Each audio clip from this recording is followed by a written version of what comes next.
cakap dah, jangan baca file pesakit, jangan baca bed head ticket BHT pesakit.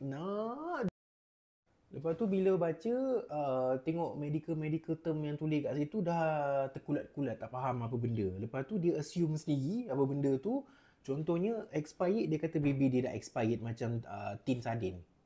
BHT bed head ticket. Dulu kita pakai bed ticket lah, maksudnya file patient kita letak dekat depan katil patient tu dulu. Tapi sekarang ni kita dah pakai, most of the hospital dah pakai apa tu, digital punya. Maksudnya kita type dalam laptop ke ataupun dalam PC ke. Itu adalah maklumat pesakit. Bed head ticket tu adalah maklumat pesakit. Dalam tu ada you punya presenting complaint, you punya symptom, you punya demographic data, you punya nombor telefon, you punya alamat, you punya nombor IC, you punya investigation apa doktor dah buat kat you, apa benda yang berlaku kat you masa hospital, semua kronologi semua tertulis kat dalam bed ticket, termasuklah discussion. Discussion ni bermakna dia mungkin akan berbincang dengan doktor lain mengenai masalah pesakit you. Dia akan minta opinion daripada department-department lain, maksudnya referral kepada inter-department. Kemudian discussion tu dia akan document kat dalam bed notes, dalam notes patient. So sometimes when di document tu, benda-benda yang document tu you tak berapa nak faham. So you akan ada some assumption benda tu, apa benda-benda you macam pandai-pandai sendiri je faham kan. Which is not true, and then sepatutnya you tak boleh baca, dan sebab dia akan memberikan different perception kepada you dan dia akan memberikan salah sangka kepada you. So patient akan start berfikir macam-macam. Memang betul, semua maklumat pesakit adalah private and confidential. Maksudnya dia adalah sulit dan pesakit berhak untuk tahu apa yang dah berlaku kepada dia. Tapi itu akan diceritakan melalui doktor yang merawat. Maksudnya dia perlu explain satu demi satu sehinggalah you faham.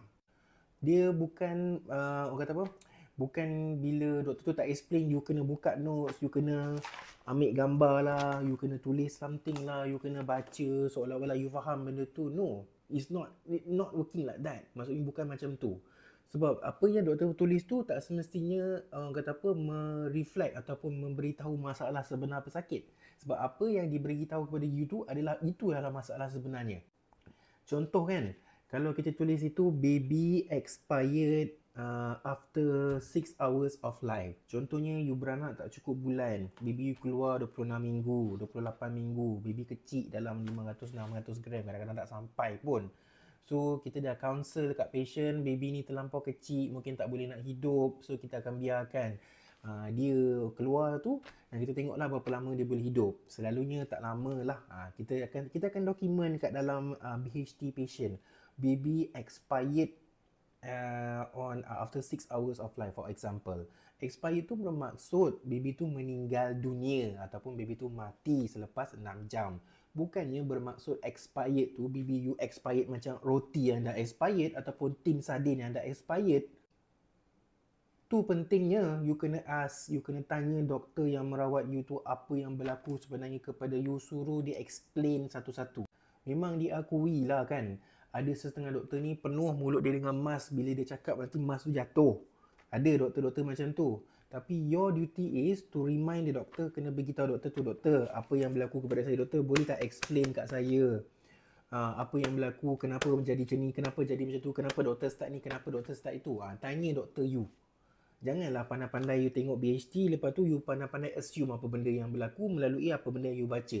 Tapi you tak faham pun apa yang you baca sebenarnya.